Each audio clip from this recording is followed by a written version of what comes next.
And as you heard in Mira's piece, the Occupy Vancouver protest has become a central issue of the Vancouver campaign. Yesterday, a judge issued an injunction giving the city the power to remove the protesters, and that could happen as early as Monday. Today, the demonstrators met to plan their next move, and our Tim Weeks was there.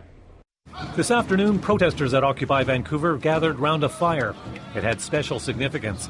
First Nations members described it as a sacred fire and said while it may be small, it's a symbol of something much larger. Earlier this month, a sacred fire was extinguished by firefighters assisted by police. That move sparked anger and a confrontation between authorities and protesters. With the fire burning brightly now, Occupy Vancouver members say it's a sign of success, and they called others to join with them. Come join this circle, this sacred circle. We made a sacred circle around the world by our fire. We all got united. Occupy Vancouver did it.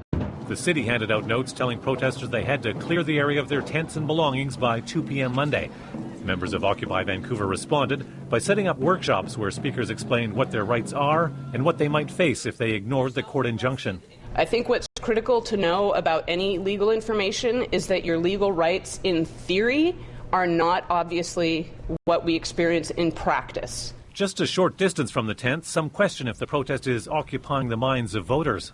Occupy Vancouver may have dominated headlines over the last month, but earlier polls suggested it may not have been top of mind with many Vancouver voters. Now it appears that little may have changed. Few people we talked to suggested the camp heavily influenced their vote.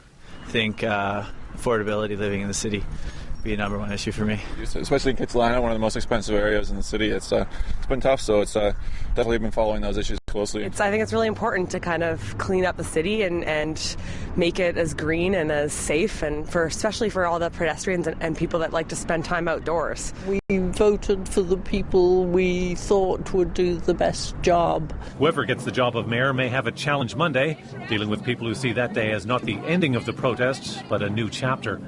Tim Weeks, CBC News, Vancouver.